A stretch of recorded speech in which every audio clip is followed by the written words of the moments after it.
আমি ভিডিও উপস্থাপন কৰিছোঁ কাৰ্বি আংলং জিলাৰ ধনশ্ৰী জংচনৰ পৰা। আপোনালোকে দেখা পাইছে এই গাড়ীটো আনি পেলাই ইয়াত ৰখাইছে মানে ক্ৰছিঙৰ কাৰণে।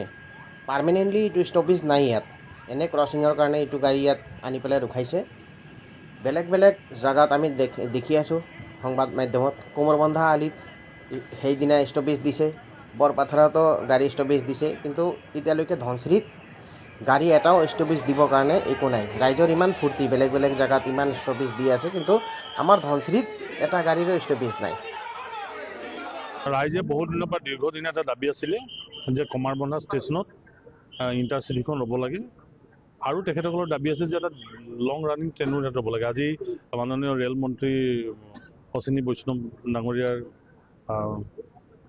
মই ভাবোঁ এটা সিদ্ধান্তত আমাৰ এই ষ্টেচনটোত 1560415603 এই দুইখন ট্ৰেইন অহা যোৱা কৰোঁতে ইয়াত ৰ'ব।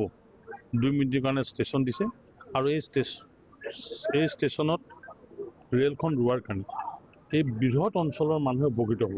ইণ্টাৰচিটি এক্সপ্ৰেছে ইয়াত সদায় প্ৰায় 8:30 বজাত ক্ৰছ কৰিব আৰু গুৱাহাটী ৰাতিপুৱা সময়মতে গৈ পাবগৈ। মই ভাবোঁ এইটোৱে আমাৰ কাৰণে এটা দীৰ্ঘম্যাদী দাবী, যিসকলে ৰাইজে বিচাৰিছিলে সেই ৰাইজৰ দাবী আজি পূৰণ হৈছে। মই প্ৰধানমন্ত্ৰী নৰেন্দ্ৰ মোদী ডাঙৰীয়াকো ধন্যবাদ জনাম, ৰেল মন্ত্ৰী অশ্বিনী বৈষ্ণৱ ডাঙৰীয়াকো ধন্যবাদ জনাম, আৰু মুখ্যমন্ত্ৰী হিমন্ত বিশ্ব শৰ্মা ডাঙৰীয়াও বিচাৰিছিল যে য'ত য'ত ষ্টেচন ট্ৰেইনবিলাক নৰয় তাত ষ্টেচনত ট্ৰেইন ৰোৱাৰ কাৰণে তেওঁ এটা প্ৰতিবেদন দিছিলে। সেই প্ৰতিবেদন এইটো হৈছে বৰপাথাৰ ৰেলৱে ষ্টেচন। সেইদিনা গাড়ী ষ্টপেজ দিছিলে, তেতিয়া চাওক ৰাইজৰ ইমান ফূৰ্তি, কিন্তু আমাৰ ইয়াত এটা গাড়ীও নৰখে।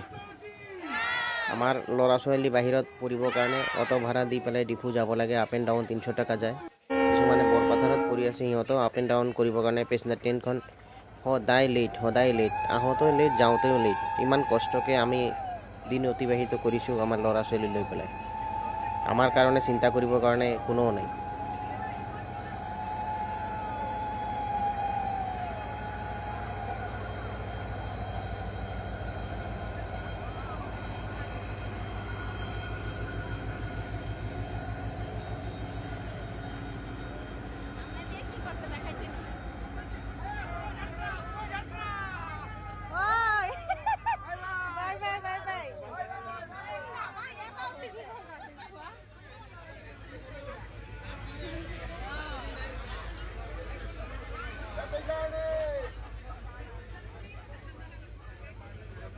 ধন্যবাদ জ্ঞাপন কৰিছো।